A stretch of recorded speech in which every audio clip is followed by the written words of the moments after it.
Hello everyone, welcome back to my another mini blog.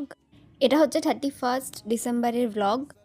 I know আমি অনেক দেরিতে ভিডিওগুলো পোস্ট করছি, বাট কী করব, পুরীর ব্লগগুলো দিতে দিতে এতদিন চলে গেল। তো যাই হোক, সেদিন আমরা গিয়েছিলাম বর্ধমানের 108 শিব মন্দিরে। বছরের শেষ দিনটা একটু ভালো করে কাটাবার জন্যেই যাওয়া।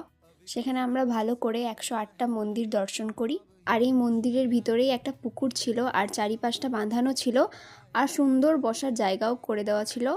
তারপরে আমরা কিছুক্ষণ এখানেই বসি। আর গিয়েছিলাম বলতে আমি আর আমার দিদি গিয়েছিলাম। আর বিশ্বাস করো, চারিপাশটা এত সুন্দর ছিল না যে দেখেই মন শান্ত হয়ে গেছিলো। তারপরে আমরা দর্শন করে বাড়ি চলে আসি। আর বাড়িতে এসেই দিদি বানাচ্ছিল ম্যাগি, আর আমি ওকে জ্বালাচ্ছিলাম। বাট ম্যাগিটা কিন্তু ও দারুণ বানিয়েছিল। আর রাতের ডিনারে তেমন কিছু করিনি, যেহেতু টায়ার্ড ছিলাম, তো এই পাটিসাপটাটা খেয়েছিলাম। তো আজকের জন্য এইটুকুই, টাটা।